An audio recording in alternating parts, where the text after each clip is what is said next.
નમસ્કાર, આપ જોઈ રહ્યા છો જનસાક્ષી ન્યૂઝ। નજર કરીએ આજના મુખ્ય સમાચારો પર। ગુજરાતના મુખ્યમંત્રી ભૂપેન્દ્ર પટેલ, ગૃહ રાજ્યમંત્રી હર્ષ સંઘવી સહિતના મહાનુભાવોએ ધ સાબરમતી રિપોર્ટ ફિલ્મને નિહાળી તેની પ્રશંસા કરી હતી અને ફિલ્મ નિર્માતા અને સ્ટાર કાસ્ટને બિરદાવ્યા હતા।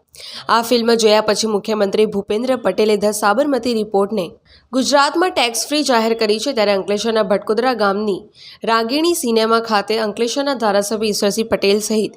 જિલ્લા અને તાલુકા પંચાયતના સભ્યો તેમજ ભાજપના હોદ્દેદારો અને કાર્યકરોએ ધ સાબરમતી રિપોર્ટ ફિલ્મને નિહાળી હતી અને ફિલ્મના નિર્માતા અને કલાકારોની પ્રશંસા કરવામાં આવી હતી।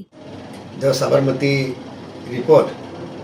એ ફિલ્મ અંકલેશ્વર વિધાનસભાના કાર્યકર્તાઓ ચૂંટાયેલા અને સંગઠન સૌ લોકો આજે અહીંયા ભેગા મળીને રાગીણી સિનેમા ભટકુદરા ખાતે આજે જે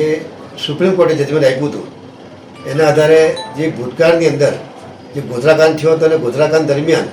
તોફાનમાંથી નીકળ્યા હતા અને જે આપણો સાબરમતી એક્સપ્રેસ કે જેમાં કાર સેવકો હતા અને કાર સેવકોને ડબ્બો સળગાવીને જેમને હત્યા કરવામાં આવી હતી અને એ જે તપાસ જે ભૂતકાળમાં ચાલતી હતી એ ભૂતકાળ એ જે તપાસ એની ખોટા રસ્તે ચાલતી હતી